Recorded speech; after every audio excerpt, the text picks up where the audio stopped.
right. Well, hello, everybody. Welcome to the iShine podcast. I am your host, Angela A. Love Lewis, with my other host on the other side there, Matthew Santana. And we are super excited because we are here tonight to introduce to some the best-selling authors of Caregivers Need Love Too. Anthology. So, woo, woo, yes, yes. Y'all see these big smiles. You see these ladies have came through, did the book, and listen, shared their stories, and we're so excited about every single thing that they have done. So I want you all to take a few minutes, make sure you share this broadcast. We're on the iShine platform, we're on the Woman Empowered platform, we are on the CEO District. Wherever you see it, share it. We are on YouTube as well. So we want to make sure people have plenty of opportunities to see these ladies and hear what they have to say because they shared some powerful stories. So I hear some background noise from somebody. If you will put yourself on mute, that way we can make sure everybody is getting to hear you well. All right, ladies. So let's get it started. Let me first toss it over to Matthew Santana Jr. since he is the co-host tonight. Matthew, go ahead and tell the people hello. Hey, how's everybody doing? Y'all got to get ready for this book because it was just something great. Caregivers need love too. Everybody needs some love, but when you get to know a caregiver and the things that they put into loving someone else and take caring of someone else, it's a whole different kind of love because they put their needs aside for somebody else. And these special caregivers, took the time to give that love and they nurtured that person. So I need y'all to get ready to purchase this book and listen to these wonderful caregivers because they took the time out of their lives to take care of somebody else. And that's just a special person, to put their life on hold or dreams on hold to hold somebody else, to tell somebody else that they love them and that, take care of them. And just the thought of somebody else taking care of somebody else is a whole different feeling. So I'm going to give it over to all these wonderful caregivers. So listen, thank you so much, Matthew. When we started the process of putting this out here, the visionary author for this project is none other than Lakeisha Lockridge. And Lakeisha, honey, has been busy in 2022 already. So not only did she do best-selling author for this, but she also did best-selling author for the CEO Chronicles. 2020 is greater than 2020. So listen, shout out to you. Congratulations, ma'am. How does it feel to be a two-time best-selling author? Surreal. It feels amazing. The first time I was like, what? But this time when I was notified, the tears just would not stop flowing. Like it really set in for me like, oh my God. I'm an author, but I'm a best-selling author. So Yes, I see Tawanda came on and said congratulations. So thank yes, like, she you. wants to, it's a really big thing, I believe, for people to understand when you are writing.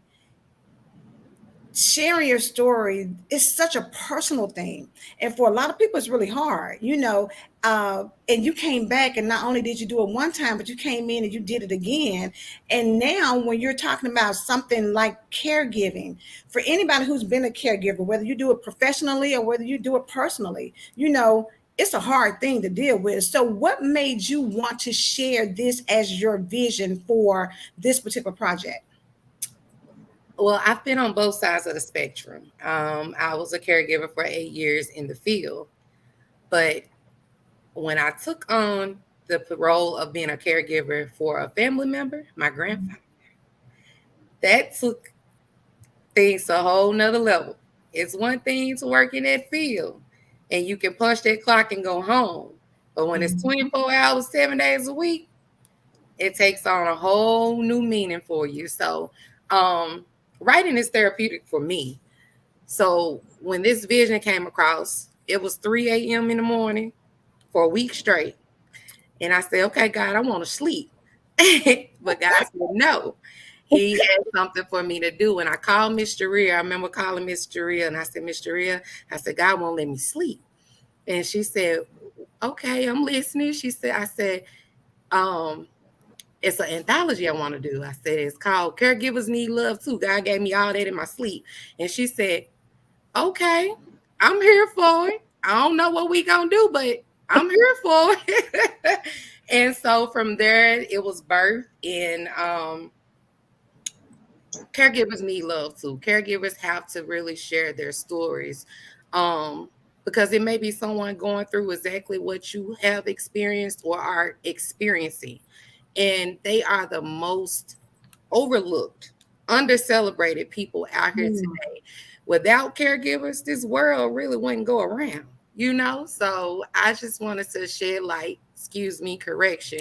God wanted to shed light because he wouldn't let me sleep, baby. So Hey, listen, when he don't let you sleep, what they say, obedience is better than sacrifice. I believe y'all better catch the book and read it because Miss Jaria talks about that yes. specifically in her chapter. So Miss Jaria, and first let me go back and say hello. I see Alisa Dove Washington is on here. So she's a publisher herself. So ma'am, thank you so much for being here. Says good evening, ladies. I see somebody else came on, so I'm gonna have to find out who this Facebook user is, but they were just like, exactly. They know what you're talking about. Miss Jaria, for you, what made you, when Lakeisha called you, say, okay, let's do this. Let me be a part of it?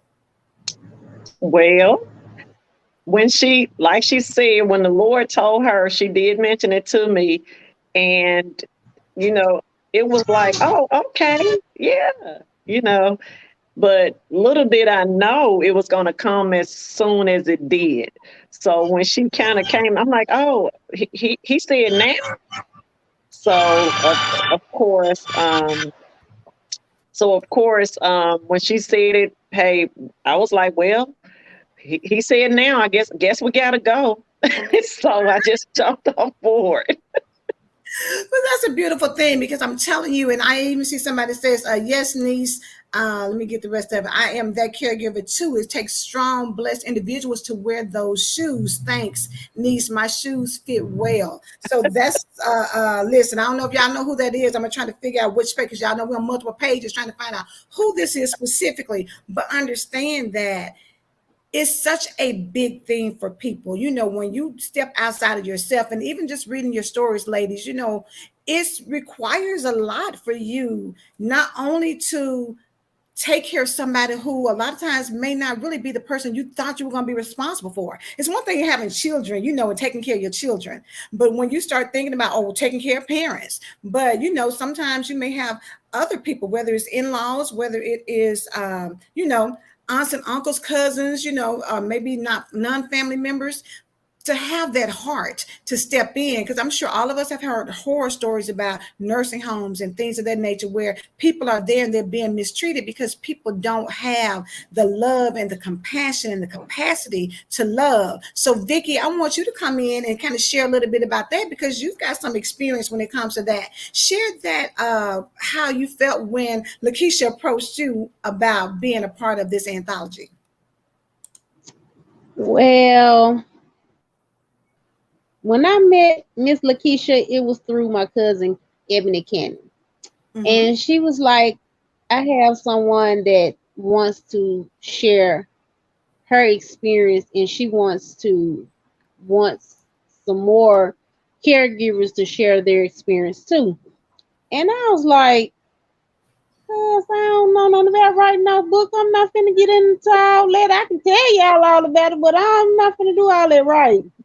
And she was like, no, no, no, you gotta do it, you gotta do it. So when I reached out and I inboxed Miss Lakeisha, she was open with open arms. So she made it from the first time I inboxed her, she made it comfortable for me. So even though it was trials and tribulations, but she each which way wherever way I was going, she was making it comfortable for me. So that's how I end up telling my story. Miss Lakeisha. God knew what he was doing, so I had to do what he said. He told Yeah. that's what she said. He said we had to do, so I had to jump aboard. You know what? And I love that you shared that because a lot of times people don't understand about the story that you have, and you may just be going through life, and just doing your thing, and you just think, okay, this is just what I have to do, it is what it is. But your story, once you sit down and start thinking about it, the things that you've been through, the things that you've done can inspire someone else who may be going through and ready to give up.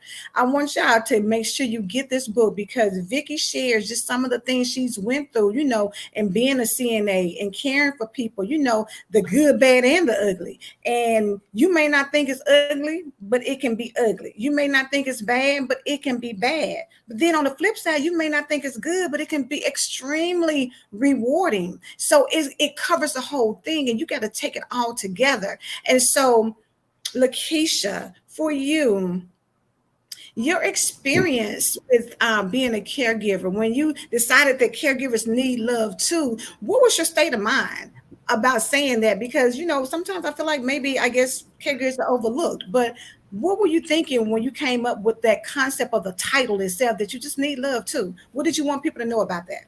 From my personal experience, even though I no longer am the caregiver for my grandfather, my uncle and aunt has taken over that position.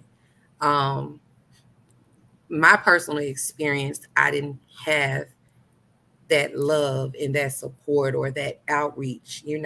I felt alone on the journey. I really did. And so I think God knew that it was still bothering me. Well, I know that God knew it was still bothering me, and I needed to release it. And so, like I said, caregivers need love too came to me. It didn't come, it wasn't like I sat down and just said, what's the title I'm gonna use? What's the title I'm gonna use? Literally, I was waking up to this title like caregivers need love too. And so that was it. When I brought it to Miss Jaria, the title was already laid out. Caregivers need love too. So um going back to what you said, when God speak and when he tell you to do something, you just do it. And that's what it was for me. But it was a release for me because I needed to tell my story. I needed to get it out there. Um, and now I'm able to move forward from it because that was some things I needed to heal from. It was some things I needed to understand for myself. And writing, whew, putting it on paper, you got to step away from that paper because them triggers hit you, but it allows you to see it for what it is. It allows you to cry it out, scream it out, yell it out, but heal and move forward. That's powerful that you said that, Matthew. I know that you always have a heart for people. You're always thinking about just the advocacy of dealing with people in different situations. What do you want to add when you think about this particular project that we worked on with the ladies? The thoughts that you had in reading their stories and helping to put it together. To get it actually out here where other people are able to read and understand the concept of what they're talking about. It had to get out there, just encouraging the ladies and motivating them and helping them along the way, every step throughout this process, because it's the most important. People don't look at the things that a lot of other people go through. You know, we try to wear capes, the teachers, the caregivers, and things like that. We try to be, in front of the line and just trying to hold it all together. But particularly when we go back to those classrooms, go back to the rooms and things like that, we still hurting inside. So just these ladies getting the courage to speak up and say, I need love too. You're not alone. So basically getting this project out there, was a number one top priority, and making sure that I did what I needed to do to help them along the way, because everybody needs that love and the things that caregivers go through. Mostly all the women in my family were caregivers, and I was raised by all women, so that's where I get it from. I have that patience, that love, and no matter what is happening on the other side, I got to still make sure I'm there, because if I'm gone, nobody else is going to be able to do what I can do.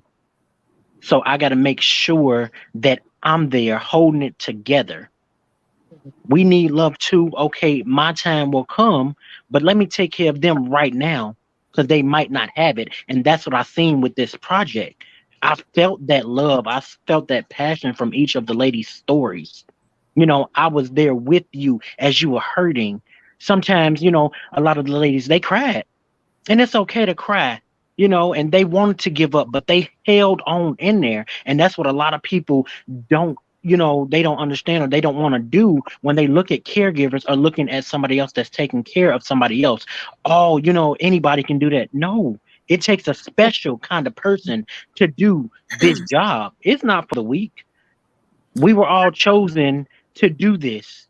So each one of you all, I thank you all for, accepting your assignment and walking in your purpose and your destiny to take care of somebody else. Because it's not about us. It's not at all. And I'm so glad to, be behind the scenes on this project. I get to read the stories firsthand. I shed a few tears because I felt what they felt. I went through what they went through, but we got it done. We held it together and took care of the people that we needed to take care of. I'm not about to cry. I'm not. No, I was getting ready to say, I'm look, not. let me shut his mic off before he started crying. I'm just Okay, kidding. but we all gotta take that time to take care of somebody else, no matter what. That's what I gotta say. Thank you for sharing. So Matthew made two good points, Mr. Rhea, that I want to come to you about. One is you mentioned in your story that caregiving has to be your choice. And I think for a lot of people, you feel forced into it. You feel like nobody else was there. Somebody got to step up. And so you go into it with the wrong mentality. So I wanted you to speak to that. But also, I want you to speak to another thing Matthew said.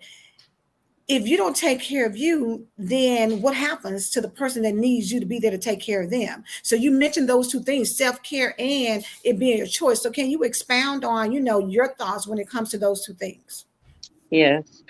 Um, Angela, like you said, I wholeheartedly believe that when you choose to be a caregiver, whether it is personal, whether it is professional, it has to be your choice. It can't be a motive, behind it. And what I mean by motive means, um, well, that's my mom, well, that's my husband, and that's my sister, my brother. You at the first thing you should really do is be like, do I want to do this? Do I want to do this? Not do I need to do this? Well, is somebody else going to do it? If they don't, I will. But they don't have anybody, I'm the only one. And you can, we never say never. You can't, but you can choose to do it for someone else for other reasons other than you want to. And you will find yourself just frustrated. You will find yourself when things don't go your way, or when things don't go as planned, then you'll find yourself regretting, I knew I shouldn't have did this and did that. But if you honestly buy into it, say, hey, I'm doing this, then it doesn't matter what happens. Your mind gonna always be, this is what I chose to do, and I'm going with it. As far as the self-care, I believe as a professional caregiver as well as a family caregiver, you got to take care of yourself. The first thing a caregiver wants to do is care. There's nothing wrong with that. But you know how they say on the airplane, uh, with the mask story, they be like, look, you know, put your mask on first, then help your neighbor. And Yes. I'm pretty sure there's purpose behind it. How can you help somebody if you don't help yourself? So take care of yourself first. And I truly believe if you take care of you, then you'll build yourself up enough in every area to be able to be equipped to take care of the one that you need to take care of. That's good. That's good. I'm glad you shared that, because those are two vital things that people sometimes miss. Because bottom line, when you are forced into it, or when you feel like, okay, they don't have anybody else and everybody's depend on me. And it's not to say that you don't go in and can't take care of somebody. You can, but like you said, what happens after that? That's with anything. If you're doing something that you really don't want to do, you start getting frustrated. You start getting irritated. You start, sometimes not giving maybe the level of care that you would otherwise. If that's something that you just make up in your heart, like, well, Lord, thank you for using me. Thank you for letting me be this vessel. Thank you for allowing me to have the heart to embrace it. And I know, Vicky, for you made the decision and the choice to be a caregiver, but at the same time, you experienced a lot, and I want you to kind of maybe share just something, because you're on both ends of the spectrum, from dealing with families, and sometimes you're in there taking care of somebody else's family, and it's not always nice. People don't always appreciate you like they should, and then at the same time, like you say, you going out and loving people as if they were your family. Everybody doesn't approach it like that. So share a little bit with us about your experiences when it comes to actually, dealing with people who that's not what their calling is, or dealing with family members who, don't really respect the level of what you bring as far as your expertise in taking care of their family. Well, for me, it's like I had to put my feelings aside and think about them and how they're laying up, or they may be walking around confused, or they just don't know Mm-hmm. that it's family out here that don't just want to deal with them, they just want to get a check, and they don't care where they put them at, they don't care how they're doing. And then you also have, it's just not elderly, it's you have I have special needs, you have young kids and babies that's been born a certain way that they didn't ask to be brought into this world that way. Yeah. And so you have to put that all aside. First of all, you have to look at it and respect that they are a human. They deserve the same respect that you would want your family member to have. And if you just don't care about your family member, that that's just you just to me you just a hate hellified person, because there's no way in the world that you're gonna be that heartless on a baby, on an elderly person. Yeah. It's just I just can't see it. But there's people out here that's like that. And then when you get into the field and you caring for somebody, you don't expect to get attached. But if you going in there for a check, then you're not gonna get attached. But if you have it in your heart, you don't even care about the money that you're making. You're caring about what that person last days is gonna be, their last moment, their last second. You caring about that, on how you don't want them to be saying, I don't want to do this anymore. And it makes you think whatever problem you have, it's not near what they're going through. Yeah. And so for me, it was real. It's still a challenge every day, and I don't know what God wants me to do. I don't know why He wants me to continue to do it. I have tried to walk away. I have tried to do other things, but He tells me, "No, you're not where want you to be at. I need you to go back to doing what I got you doing now." And I don't care who you are. I don't care what you got going on. When I'm caring for your family member, I'm letting you know now, it's us. So if you got a problem with them, you got a problem with me.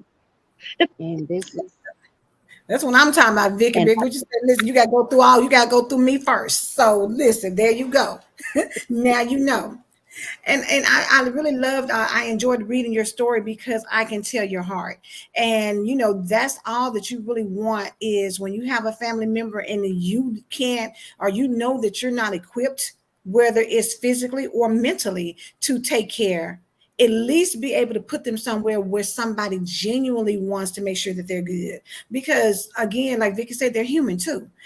Just because you get into positions where, and I'm gonna throw it out there, for either one of y'all, you ladies, or even Matthew, if whoever wants to answer, when it comes over to dealing with people who have dementia or Alzheimer's, that's a whole nother beast, in trying to take Yes, it care. is.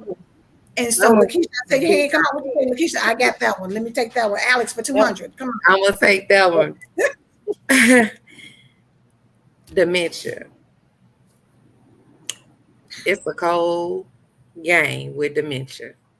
And it does take a selfless person. It takes a person full of compassion to deal with someone who has dementia. My grandfather has dementia. Now, let me give y'all a backstory on my granddaddy. My granddaddy, that's my heart. I am a true granddaddy's girl to my heart. So you ain't gonna play my granddaddy. And that was one of the reasons why the book, even though what I like about the book is transparent from both sides of the spectrum. You have authors who chose the caregiving side, and you have us who felt like it was their assignment or they didn't have anybody. Well, for me, my grandfather had plenty of people, but my grandmother knew she was getting ready to leave this earth. I just didn't know she was getting ready to leave this earth. And she pretty much dedicated that assignment to me by the action steps she took before she took her last breath. And the family knew it, and so they was like, "You it."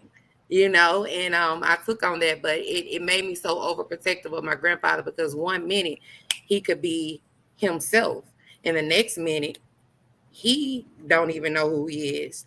Um, One scenario in particular, when he thought I was my grandmother, I woke up and the things he said to me, I'm like, "Do you know who you talking to?"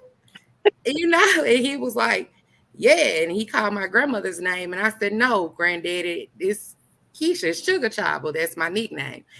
And he sat down and he thought about it, and he kind of it boggled him. But um I felt very protective of my grandfather because, like I said, if he didn't know who he was at that point, I didn't trust anybody else to deal with him and handle him the way that I knew to handle him, because a lot of people don't recognize the disease.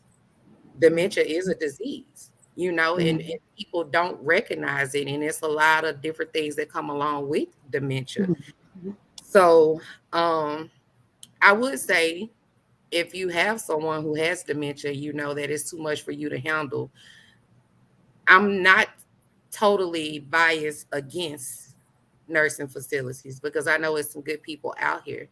But I will say that it does take for you to stand up for your loved one. If you place them in care, make sure they know that person is cared about and loved. Show up.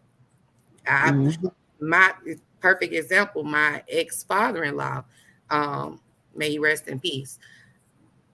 I was there. They knew me by name. They knew I was coming through that door, even if it was for 5 minutes, 10 minutes, an hour, 2 hours, but it made the difference on the care he received. If they feel like that they're there and they don't have loved ones, if they feel like your own family don't care about you, then we gonna do the minimum. But when they know that that person is loved, oh, they gonna go above and beyond. They may be there for their paycheck, but they also know them rules and regulations that's gonna come behind it too. So I'm glad you shared. I'm very glad you shared that because I know my husband's grandmother was in a facility, and they went up there between my mother-in-law and his sisters and cousin. They were on rotation every day, multiple times. And you are absolutely right. And I know, the few times that we, whenever we went up there to visit, um, I would hear somebody, just moaning or crying or, asking for something. And it broke my heart. I'm just like, let me go get some. I'm over there, like, let me go get somebody and find them because somebody, they need somebody. And they just like, oh, they'll be all right. Or we're going to go see them. And I'm just like, but they crying right now. I need y'all to get them over there right now. But those were the people that nobody showed up for. And so can you imagine being placed somewhere and I'm not familiar with, Alzheimer's or dementia, but at the same time, in lucid moments, how you feel when you know that. I mean, how am I hearing nobody comes, nobody shows up, and you just leave me, can you imagine? You wouldn't want that to happen to you. So you've got to make sure you put things in place so that somebody's showing up, somebody's just checking in, somebody's just Yeah. randomly popping up to make sure that they're being taken care of. And like Vicky said, they're human. So to maintain your humanness and your decency, that's See, what you want. And Mr. Ree, I think you spoke about that with your mother-in-law. They want to have as feisty as they can be when they're in their right mind. you know, Sometimes it comes out because I know, his grandmother was a little feisty sometimes. She just said a few little things. We just like, woo, okay, come on there, Miss Lillian, but that personality doesn't just change just because they experience dementia. absolutely, absolutely. And Angela, you're absolutely right. That's when I think of dementia, people will always hear me say dementia is a mean disease. I Mm-hmm. put it on the same list as diabetes, cancer. Those are some mean diseases. And dementia, when my mother-in-law was diagnosed with it, dementia went on that list for me. And but if nothing else, whether it's dementia, cancer, whatever the person that you're caring for have, everybody wants to hold on to their dignity. It Yes. hurts them that they can't remember, or they can't bathe themselves, or they can't feed themselves. So if nothing else, I mean, we made sure she kept her dignity, because when people are sick, I don't know if you guys have ever experienced this, but when I was out with my mother-in-law, when we take her to doctor's appointments or be in the grocery store or out, dementia does what it does. They don't know what they're doing. I mean, they may break out and do a little bit of anything, Mm-hmm. but in other people, when they don't understand, or don't even want to understand, it's like they make that person feel a certain type of way. We got the looks. We got, can you control her? So Mm-hmm. I would encourage any caregiver, any family member, when you get the looks, when I got the looks, I look right back at them, and I pray for those people. And I said, Lord, I pray to God that they never have to experience this. Because I said, I wouldn't want them to get the seed that they're sowing right now. Mm-hmm. So yes, mean, mean, mean disease. Yes. And it goes back to treating people how you want to be treated. Because if you were in their shoes, you would want to be treated. You will want to be treated with dignity. And my grandfather, we experienced that a lot. He was a workaholic. He was used to doing everything for himself as far as providing and all that. And we've had those discussions, even when he was in his right mind or when he wasn't. He expressed how it made him feel. And as a granddaughter, it broke my heart, because I wanted to be like, Granddaddy, it's okay, But at the same time, like you said, Miss Jaria, it's a nasty disease, and I wouldn't wish it on anyone. So my objective every day was to make sure that my grandfather's day was as pleasant as I possibly could make it. I didn't like to take him into too many unfamiliar places because that triggers them. You have to learn what you're dealing with. Mm-hmm. And I had to learn exactly what to do and not to do with my grandfather, to make sure that his day was as pleasant as it possibly could be.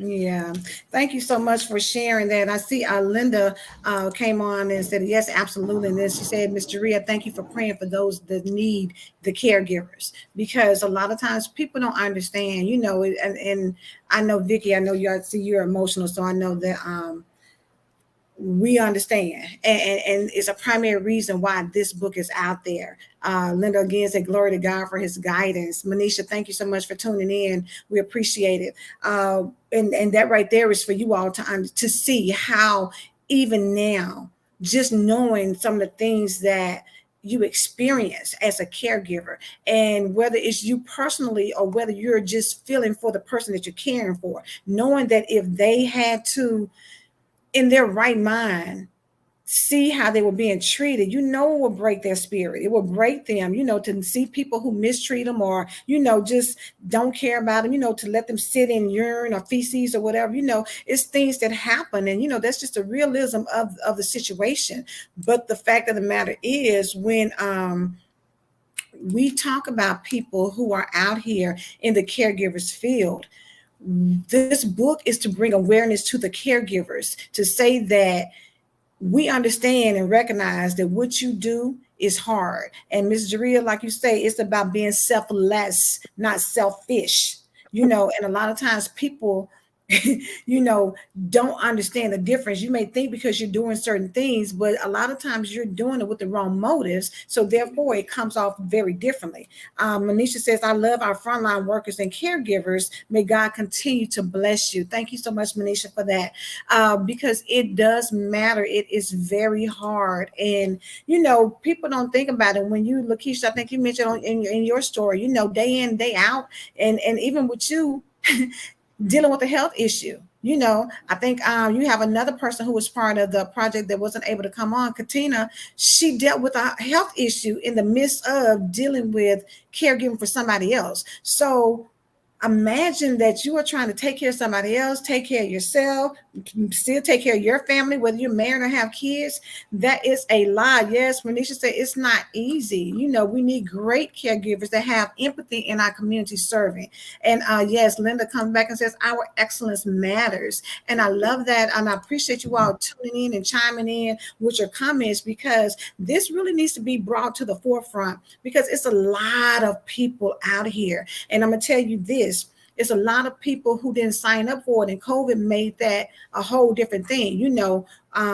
Having somebody in my family and having to, deal with them having COVID, and trying to figure out, and panicking like, oh my God, this temperature is getting up. I don't know what to do, calling people like, what should I do? What should I do?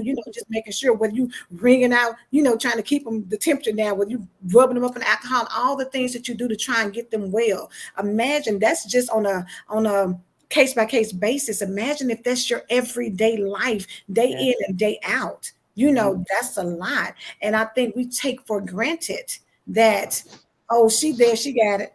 Oh, Sugar Shopper got it. She good. She be all right. If somebody in the family who's taking care of somebody, you need to stop what you're doing and call them and say thank you. You need to go by there and take them, maybe give them a break. You can sit down for an hour or two, and say, hey, you go and handle some business, or listen here, I bought you something. Won't you go out to eat and sit down for a minute and just get you a break, or let me get you a spa day or something, because you've got to be rejuvenated, because it's a hard thing. Vicky, you okay to talk? Any baby? Are you good? Yeah, I just want to say that y'all had the chance to care for y'all loved ones, but me, I care for everybody. And my mother, I wasn't able to care for her. She cared for me. I didn't understand what she was doing or what she was taking me through, but she took care of me while I had COVID. And once I got well from COVID, she had a stroke, and I wasn't able to do the COVID. I wasn't able to take care of her. I wasn't even able to go see her. And then when I got a chance to see her, they didn't do her right. So I had to ask God. And then right to this day, I still ask God, why is it that I take care of everybody else and I couldn't take care of my mom? And it hurts me the most. And it's like he's trying me more and more every day, because I get these clients and I'm like, okay, I can't do this. Or it's a mother and daughter duo. And it's like, I can't do it. I don't want to do it. But I still keep doing it. I still keep pushing. But it hurts me more and more every day, because I couldn't care for her. And when I seen her, I literally wanted to hurt everybody in that hospital, because they didn't do my mama right. She looked the same way she looked when they got her from home. And I had to get her situated. And it just wasn't right. And I advise y'all, I don't care what y'all go through with y'all family, who it is, love on them, because they could be here today and gone the next 2 seconds. and they would never come back. Mm. Thank you so much, Vicky, for sharing that. And y'all can see, I mean, sometimes people wonder, how people take things, so hard, not knowing the backstory, and for Vicky, we know the relationship you have with your mom. And to understand now that that weighs so heavily on you, as I read your story, it makes sense, having lost my mom, it is something that you'll never ever get over. But in that case, when you feel like I've done for everybody else and I couldn't do for my own, that weighs on you. I mean, that's for anybody. When you're a caregiver, that's a lot of weight. And so we pray for you. I see Linda said, yes, it is not easy. But I was given favor from God while I was his caregiver. My husband passed away February 13th, and I could not go see him either. I had a similar experience, Vicky, to yours. And she says her heart goes out to you. Bless you, Vicky. You're in her prayers. Yes, I believe for everybody, just understanding that sometimes when you have to go through that and it's so unfair. That's how I felt, when my mom passed away. It's just unfair. When you think about everybody doesn't have great relationships with their parents, or everybody doesn't have great relationships with their kids, or spouses, or whatever. When you feel like you do, and then they're taken away, it's just like, why mine? Such and such may not, didn't even care about theirs, Mhm. and it's such a hard thing to put on yourself, and all we can say, Vicky, is, God has blessed you to be there for someone else's family so that they are not going through what you are going through as it relates to your mom, because maybe they can't do what you do, but you have displayed, in reading your story, being there for somebody, giving them their dignity, giving them, love, treating them as if they were your own. So we pray that you don't let your experience with what happened with your mom harden your heart, because you're gifted at what you do. Yes. So let's see. We love you, Keisha. God bless all of you. Thank y'all so much for, like I said, the comments have been amazing. Matthew, what else you want to add? I know that I can see it in your voice. I mean, see it in your eyes and see it on your face. I know you want to share something. I love each one. I love y'all so much, because no matter what we all go through, it's only a test, and it's not to make you, weak at all. It's to make you stronger and to see what you're doing. You're on the right path. It's Mhm. only a test, and you just got to keep on going and keep on pushing. Don't give up, and don't quit. Just keep on going for it. Mhm. Each one of us, got a purpose, a journey in this life. We only get one. So do what makes you happy. If you are chosen to be a caregiver, go ahead and do it. But if you do decide that you can't do it anymore, that's okay too. You still have to put yourself first. Yeah. Everything I do, I always think about somebody else. How is it going to affect them? And then I put myself last. Not anymore. I released all of that and I put myself first. Yeah. You all have to start putting yourself first. Caregivers, no matter what you all do, put yourself first. But still, it's not being selfish if you put yourself first. But still, go ahead and care for those people. Go ahead and do what you all got to do. But still, put yourself first. Don't get angry at anybody else. Just go ahead and do what you got to do. Put Mhm. yourself first. Care for yourself. Love on yourself. Then go care for somebody else. Because you cannot love somebody else if you don't love yourself Yes, first, if you sir. don't take care of yourself first, if you're not happy, if you angry and bitter and broken, you can't go and put that on somebody else, because all of that hurt, that pain, whatever you're going through, you're going to put on somebody else, and it wasn't even for them. It's Mm, just what you're giving off. So mm, every day I smile. If I see somebody with their head down, go ahead, lift your head up. There's no reason to put it down. mm, Smile. Go ahead and believe in yourself, because you got this. No mm, matter what you going through, just keep on holding on. You gonna make it. You gonna get there. Don't mm, rush the process. mm, We mm, all been there. You gotta love yourself first, put yourself first, then go care for somebody else. Because when you do, you're gonna get it back. Mm, Caregivers need love too. mm, Number one bestseller in multiple categories. okay. Not because I did anything, it's because it was meant to be number one. Because all of these frontliners were number one in everything that they're doing, caring for those people. You Mm, all said yes to write your chapters in this book. Y'all just hold on, believe in yourself, and know that you are number one. Go ahead and keep on caring, but make mm, sure you care about yourself first. Amen. Amen. That's so good. Linda came back and said, God is so good, Vicky. It hurts, but your story touched me so much. Thank you for mm, sharing. And she said, yes, God is all knowing. And even as an RN, God will use our experience for good. Thank you, Matthew. Amen. We are to hold our heads up high and push through. Somebody else says, Amen, brother. Number one bestseller. Caregivers need love too. Hold on, y'all. And then Linda said, good word. So, yes.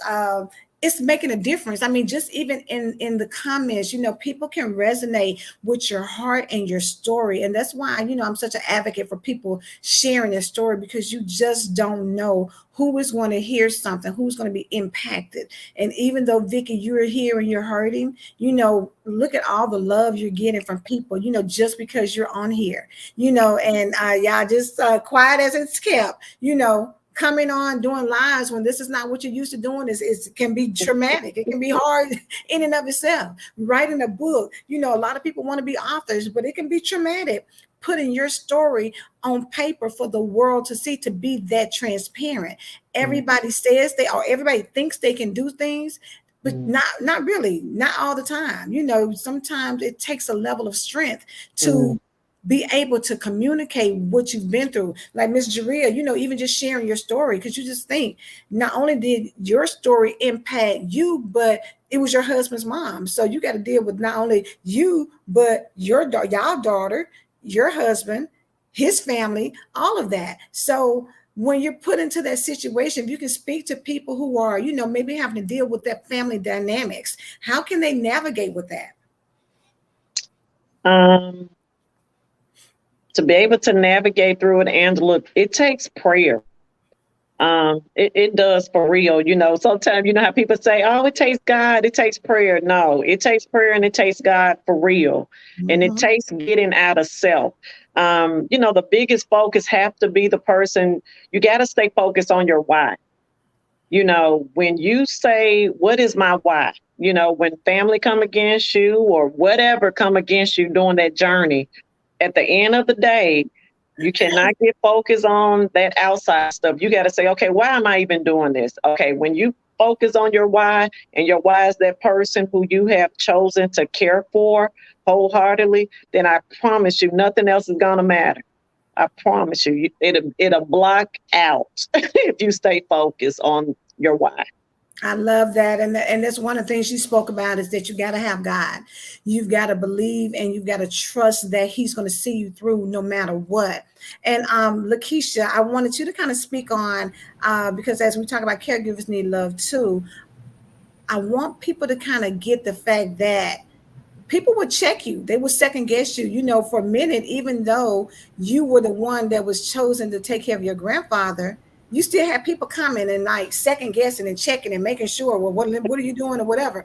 And I want you to speak to that, because that can't be easy. When you're the one that's doing it, they can't be easy to have everybody want to come, but at the same time not want to take over, or if they do take over, they like, okay, here, yeah, I tried it, yeah, here you go. It's like the people with the babies, like, oh girl, listen, I can take care of the baby, and then you be like, girl, where's your mom Give at? it She back. get you here, you and your baby, and don't y'all come back no time soon. There you go. Ooh, child. Mhm. So yes, I did experience that. You know, like I say, the fork was passed to me, and everybody was like, "You it," and I was like, "Okay," But everybody loved Granddaddy. He was our king. He's our king. So everybody wanted to micromanage to make sure Keisha was doing her job. So I'm a private person, and no one took the time to understand that, we're invading this lady's privacy. She has kids, we just gonna make sure she doing what we think she should be doing. And Mm. so when I up and left, I'm like, look, y'all wanna micromanage, y'all just handle the job. My brother called, and my brother's deceased now, and he called me and he said, sis, and I said, what? And this was during the time that I left to go take care of my health, because my health was failing me at that time. And I had to have multiple surgeries during that time. And he said, sis, can you come back home? And I said, what for? He said, you made it look easy, but it ain't easy, and and I just laughed about it with him. And I said, no, I'm not coming back home right now. I need to take care of me first. But he said, well, okay, I'm gonna come visit you. And he came to visit, and he brought granddaddy too. And he brought mom along too. So, but definitely that's a lot of pressure added to someone else. Um, they already have the pressures of making sure that they do everything that they're supposed to do for the person they're doing it for, as well as taking care of themselves and everything else that life is throwing at them. So I'll just say to people, be mindful of how you handle caregivers, Mm. because you don't know what they are experiencing in their own world. And they have to put their world aside to take care of someone else in their world. And so for you to come in, and a lot of people do it unintentionally, they do it unconsciously, but that adds extra stress, extra added unwanted stress to the caregiver. So you just have to be mindful and be compassionate and selfless and think about others, um, and what the whole experience may be putting upon them. So I just say tread lightly with that, because me personally, God had to work on me in my mouth. So I was, the pressure got a little too tough for me, I was letting people know that it was getting a little too tough for me. But it was at the point where I was at explosion moment, and once you explode, then you crazy, but they don't realize what pushed you to that point. So I just say be mindful and just be supportive, and Miss Jaria said, or Angela said, just give them a little moment. If even if it's an hour or two late, hey, granddaddy sleep, or grandma sleep, or auntie sleep. I'm gonna sit here and chill with them while they take a nap, and you go out and get you some fresh air. That can mean everything, because I promise you, the moments that I got out to, whether it was to go to work or go to the grocery store, it made a difference for me, because I was regrouped and I could come back and finish the job. So That's just, good. That's I good. have to just be mindful of others. Love yourself, but be mindful of others and how they are feeling, because life don't just stop with you. Life happens for all of us. Amen. I see somebody said, yes, prayer is where we can find strength because we never know what the day is going to be. Prayer is the key. And then Linda said, prayer and time alone with God. Amen. Be still and know that I am God. Psalms 46:10. So we're about to wrap it up. Vicky, do you have anything else that you want to share with everyone about the book, or about your experience, or just life, period? No. You good? Just Okay. go by the book. By the book. Absolutely. Miss Jaria, what about you? Look, I ditto. Go by the book. There you Ditto. go. That's my saying. Go buy the book. Go Y'all by ain't gonna the get book. everything on this interview. Go buy the book. Go by I the book. promise you, you'll enjoy it, and it will Yes, help yes, someone. yes. Absolutely. So for everything right now, you still can go on to Amazon and purchase the book in the ebook format. So digitally download it. I think it's still $2.99. So definitely go there and check that out. The ladies will, I believe, tomorrow they'll be available to do pre-sales. So if you're looking for a physical copy of the book, be on the lookout for each one of them on their pages so that you can pre-order the book and then have it in hand. What is this? We're going going into what, second week of May. So hopefully by the first week or so of June, you should have it in hand. Again, they're doing pre-orders now, effective tomorrow. So just be on the lookout for them to share that information with you. Somebody said, I really enjoyed this. God bless y'all. And I'm going to get this. Can't wait. Yes, absolutely great read. And I'm telling you, we're missing Lakeisha, if you want to share with them, we're missing one other person. That's part of the book. Yes. Katina Morrow is another author that was on this book, and she has a powerful story as well. Katina's story is based on her personal experience, but Katina also speaks about dealing with children who have disabilities, because she has two children who have disabilities along with her health issues, and everybody else. That girl is a caregiver guru. And she For real. is, and she um I'm gonna let y'all go buy the book to read her story, but we just want to shout out Katina. We love you. We are here for you, and we're praying for you, because I think she's actually, she's either at the hospital with one of her children right now. But like I said, when duty calls, she gone at it. So, and I respect that, but she did take the time to write her story, um, and it's a powerful story as well. So, y'all just buy the book. Yes, buy the book, show some love, because they said caregivers need love too. So we want you to read it and really get a copy and gift it to someone that you know is a caregiver. Because the thing about it is, reading someone else's story, you may not think it makes a big difference, but it does. When you know that you're not alone, when you see other people have experienced something, I know Vicky got emotional earlier, but we talked about dementia, but she also mentioned another issue that sometimes patients have, and it's called, Vicky, if I'm saying it right, sundown. Is that correct? Sundown. It's sundown syndrome. It's Sundown like syndrome. when the sun goes down, it's like whoo, like kryptonite. It's a whole nother. It's a whole nother thing. But then when that sun is, it's a whole nother day. They don't even remember what happened. You might as well say it's something similar to Alzheimer's and dementia, but it's like a,